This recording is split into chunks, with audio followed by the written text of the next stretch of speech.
Assalamualaikum warahmatullahi wabarakatuh. Perkenalkan, nama saya Hafid Naufal dari program studi psikologi kelas 2C.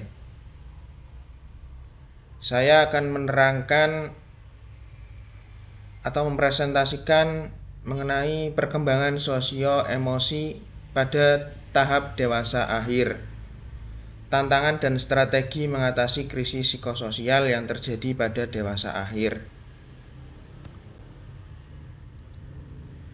Nah, dewasa akhir menurut Harlock adalah masa penutup rentang hidup. Nah, menurut Harlock sendiri, usia dewasa akhir itu dibagi menjadi dua. Usia lanjut dini dan usia lanjut. Usia lanjut dini itu 60 sampai 70 tahun. Nah, dan usia lanjut 70 tahun ke atas. Sedangkan menurut Erikson sendiri, dewasa akhir merupakan usia 60 tahun ke atas. Nah, disebut sebagai tahap perkembangan di tahap terakhir pada perkembangan. Fokusnya itu pada krisis integrity versus despair atau integritas ego versus keputusasaan. Nah, ciri-ciri dewasa akhir yang pertama ada penurunan fisik dan psikologis. Jadi pada masa dewasa akhir ini, yaitu usia sekitar 60 tahun ke atas, seseorang mulai mengalami penurunan fungsi fisik. Nah, secara bertahap ini bisa meliputi satu. Yang pertama yaitu menurunnya kekuatan otot dan daya tahan tubuh, gangguan penglihatan dan pendengaran, penurunan daya ingat dan kecepatan berpikir, mudah lelah dan membutuhkan waktu lebih lama untuk pulih dari kelelahan. Nah, secara psikologis, lansia itu bisa merasa lebih sensitif dan mudah cemas, atau bahkan merasa tidak berdaya, terutama jika mengalami kehilangan, misalnya kayak pasangan hidup atau pekerjaan. Nah, meski demikian, tidak semua lansia mengalami gangguan psikologis berat. Banyak juga yang tetap stabil secara emosional dan mental, terutama jika lansia ini memiliki dukungan sosial yang kuat dan gaya hidup yang sehat. Terus yang kedua ada stereotip positif dan negatif yang diarahkan pada lansia. Jadi label lansia itu di masyarakat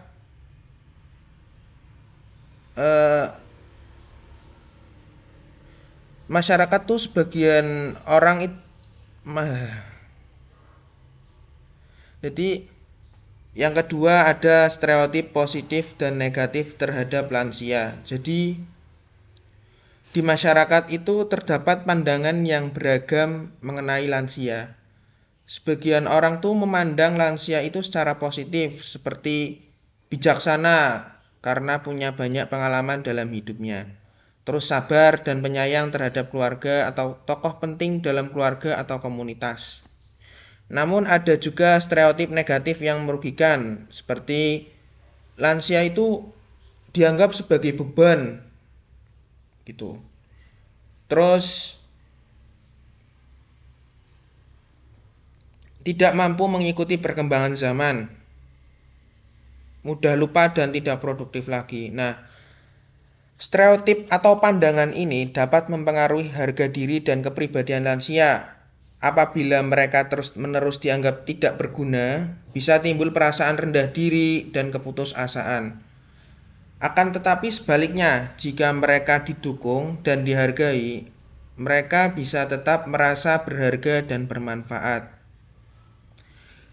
Yang ketiga ada perubahan peran sosial dan keinginan menjadi muda kembali. Jadi ciri-ciri dewasa akhir tuh peran sosialnya berubah. Sudah pensiun dari pekerjaan, tidak lagi menjadi pengasuh utama dalam keluarga atau kehilangan pasangan hidup. Nah, hal ini tuh bisa menimbulkan rasa kehilangan identitas atau makna hidup.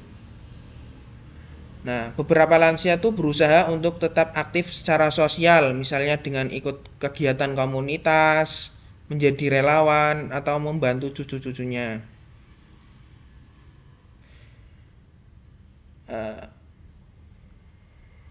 Ada pula keinginan dari sebagian lansia tuh menjadi tampil lebih muda, baik dari segi penampilan maupun gaya hidup. Nah, eh, kenapa kok keinginan tampil lebih muda? Karena mereka tuh ingin tetap merasa diterima dan relevan dengan kehidupan sosial. Misalnya kayak berpakaian seperti orang muda dan lain sebagainya. Nah, keinginan ini tuh bukan berarti mereka tuh menolak kenyataan usia, tapi lebih kepada usaha untuk menjaga harga diri dan perasaan positif terhadap diri sendiri.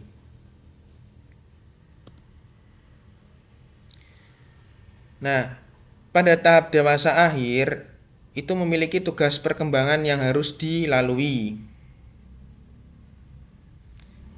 Yang pertama ada menyesuaikan diri dengan penurunan fisik dan kesehatan. Jadi salah satu tugas penting pada masa dewasa akhir adalah menerima dan menyesuaikan diri dengan perubahan fisik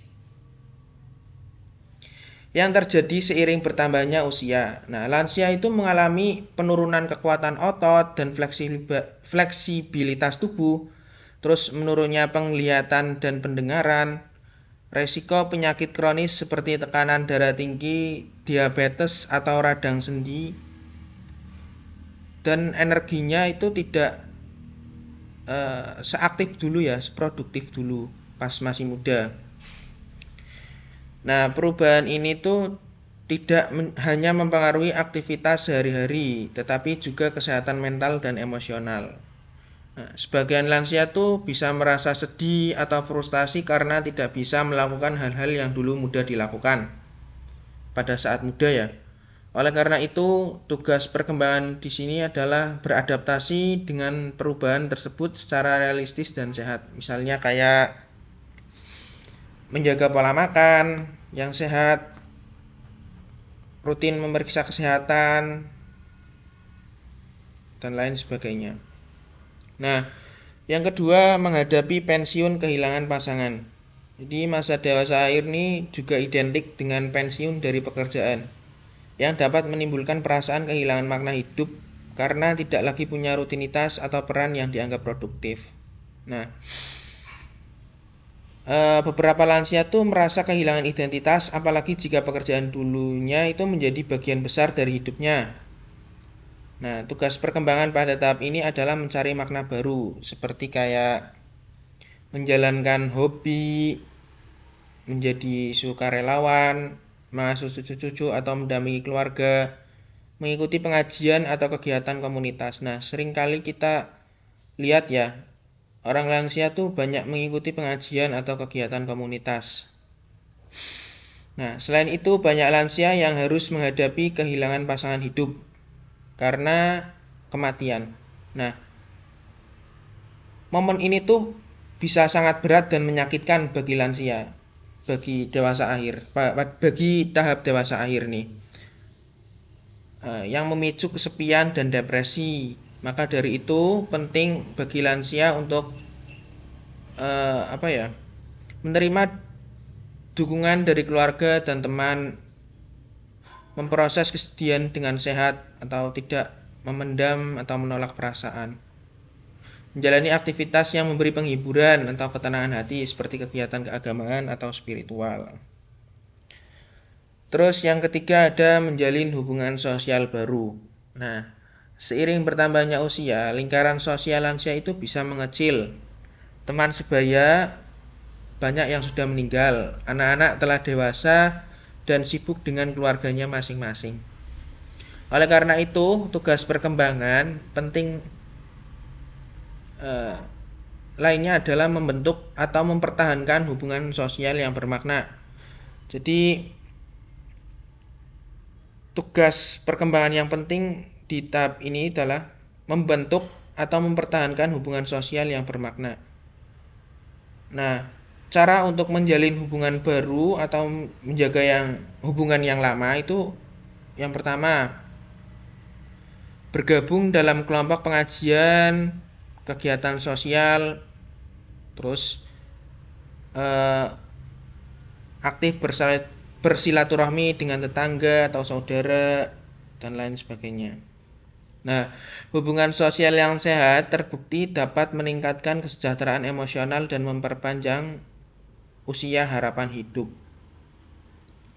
Terus yang keempat, ada menyesuaikan peran sosial secara fleksibel. Jadi tugas pada tahap dewasa akhir itu menyesuaikan peran sosial. Dewasa akhir seringkali dihadapkan pada perubahan besar dalam peran sosialnya. Misalnya, tidak lagi menjadi kepala rumah tangga, tidak memiliki tanggung jawab mengurus anak karena anaknya sudah pada menikah dan lain sebagainya. Nah, menjadi kakek atau nenek. Nah, tugas perkembangan di sini tuh bersikap fleksibel terhadap peran baru. Menerima bahwa peran lama telah berubah dan tidak merasa kehilangan arti hidup karena itu. Nah, fleksibilitas ini bisa membantu lansia merasa tetap berguna meskipun tidak lagi produktif. Menemukan cara baru untuk berkontribusi, misalnya kayak melalui bimbingan kepada generasi muda. Menerima perubahan dengan tenang dan tidak terus-menerus membandingkan diri dengan masa lalu.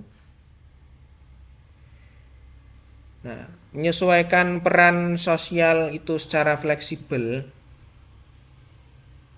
membantu lansia untuk mencapai integritas ego, menerima kehidupan secara utuh dan bermakna. Nah, selanjutnya ada teori perkembangan dari sosio-emosi pada tahap dewasa akhir. Yang pertama ada tahap teorinya Erikson, integrity versus despair. Integritas versus keputusasaan. Nah, teorinya ini dikembangkan oleh Erikson. Menurut Erikson ini dalam tahap terakhir kehidupan, yaitu dewasa akhir, individu memasuki krisis psikososial antara integritas dan keputusasaan.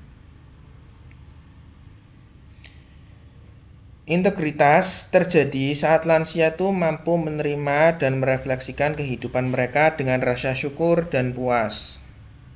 Lansia itu merasa bahwa hidup mereka memiliki arti meskipun tidak sempurna. Nah, ini tuh melahirkan perasaan damai, kebijaksanaan, dan ketenangan. Terus yang kedua ada keputusasaan. Keputusasaan itu muncul bila lansia menilai hidupnya itu penuh penyesalan, kesalahan, atau kegagalan. Lansia mungkin merasa waktu sudah habis untuk memperbaiki semuanya.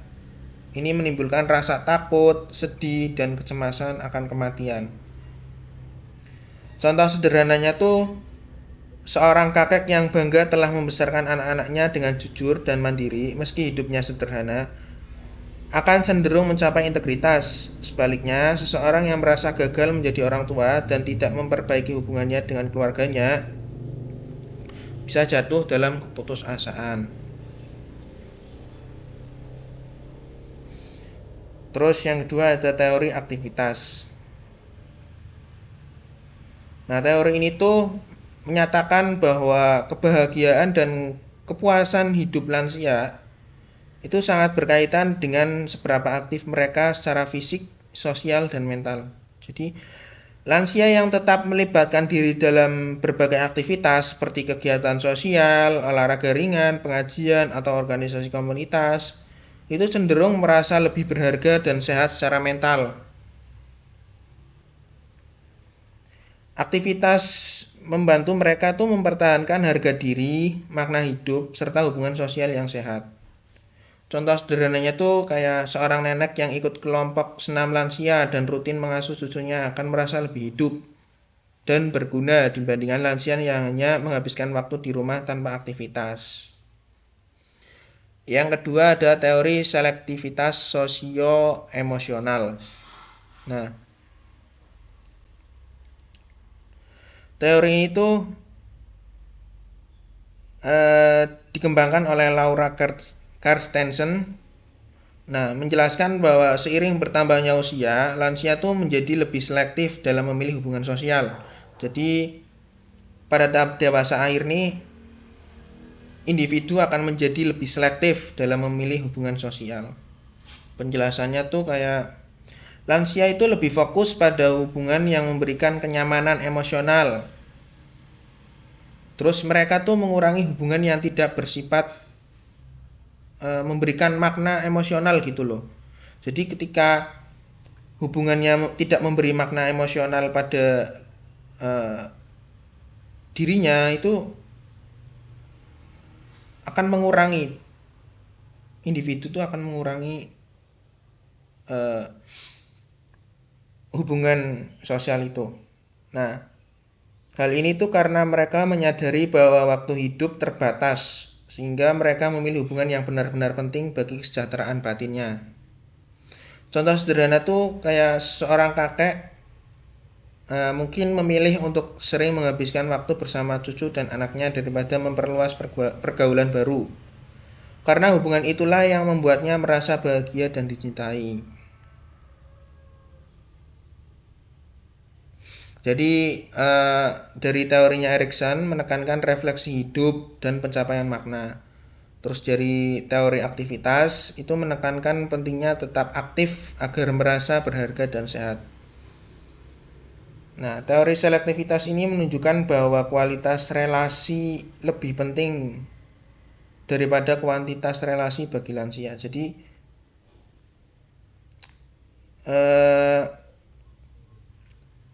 lebih memilih hubungan yang memberikan makna gitu loh, dibanding membuat pergaulan baru yang belum tentu memiliki makna emosional pada individu lansia.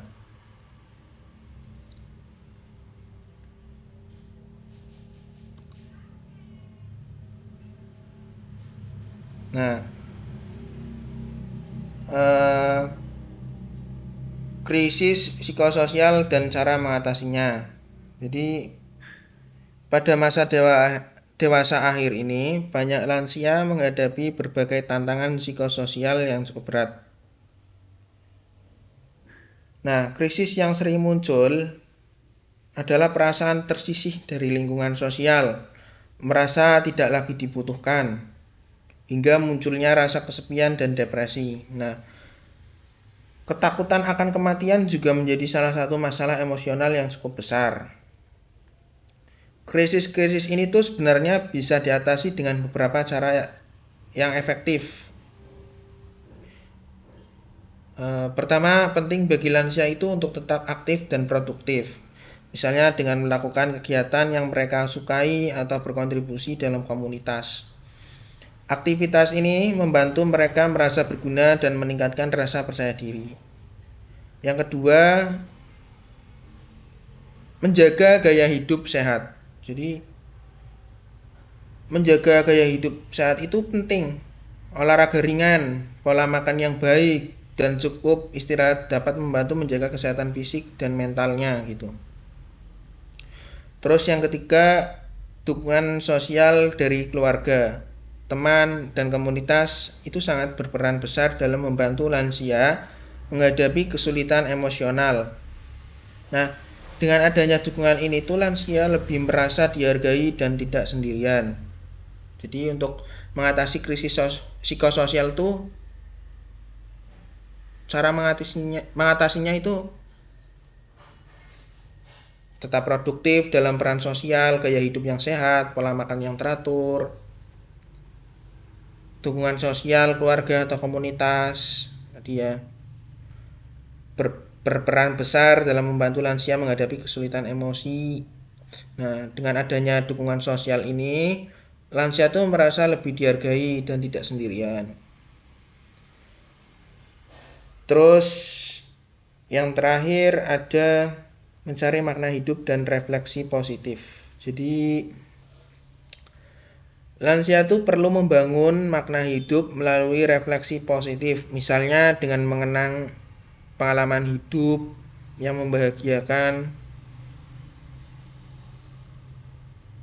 Hal ini tuh dapat membantu mereka merasa damai dan menerima perjalanan hidupnya dengan lapang dada.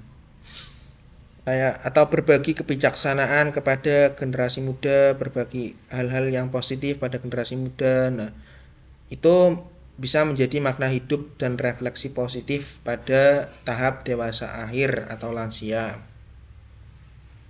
Jadi meskipun dewasa akhir itu penuh dengan tantangan emosional, lansia itu dengan pendekatan yang tepat atau strategi yang tepat, lansia dapat menjalani masa dewasa akhir ini dengan kualitas hidup yang baik dan penuh makna.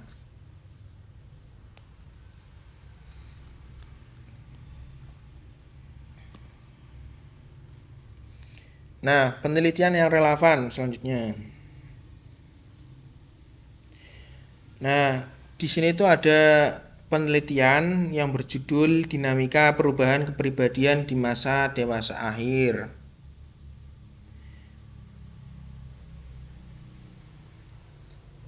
Tujuan penelitiannya itu untuk memahami bagaimana perubahan kepribadian yang terjadi pada masa dewasa akhir, khususnya pada individu yang usianya tuh sekitar 70 tahun.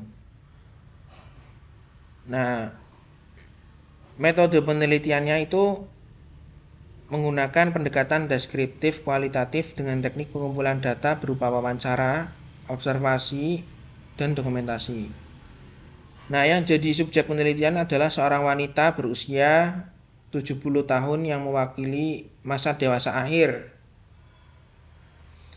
Temuannya dalam penelitiannya yang pertama perubahan kepribadian dan peran sosial. Nah, pada masa dewasa akhir ternyata terjadi perubahan yang signifikan dalam kepribadian yang dipengaruhi oleh penurunan fisik dan kebutuhan dan perubahan.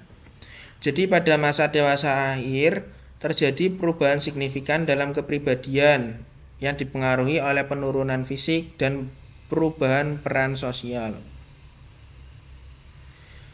Subjek yang sebelumnya sangat sibuk dengan pekerjaan dan aktivitas sosial itu mulai mengalami penyesuaian karena keterbatasan fisik dan perubahan lingkungan sosial. Terus yang kedua, penyesuaian terhadap penurunan fisik. Jadi peneliti itu menemukan penyesuaian terhadap penurunan fisik. Yang kedua tadi, penurunan kemampuan fisik menjadi tantangan utama. Subjek itu mulai membatasi aktivitas fisik dan sosialnya yang berdampak pada perubahan pola pikir dan emosi.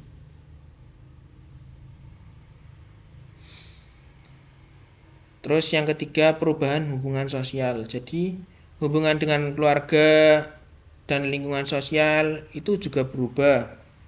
Subjek kayak mengalami pergeseran dalam interaksi sosial, lebih selektif lah dalam memilih hubungan yang bermakna dan mengurangi keterlibatan dalam aktivitas yang tidak memberikan kepuasan secara emosional.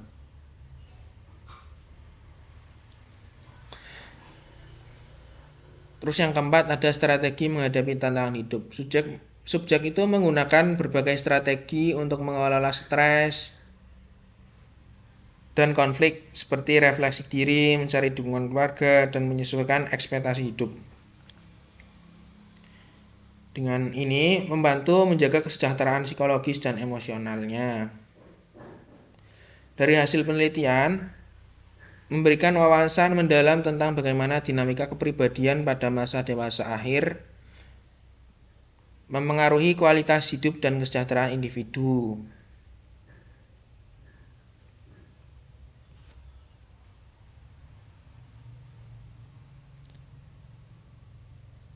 Terus kesimpulan dari penelitian ini tuh masa dewasa akhir merupakan periode transisi yang kompleks dengan perubahan kepribadian, adaptasi terhadap penurunan fisik, dan perubahan sosial itu sangat menentukan kesejahteraan lansia. Dukungan sosial dan strategi coping yang efektif sangat diperlukan untuk membantu lansia itu menjalani masa ini dengan kualitas hidup yang lebih baik.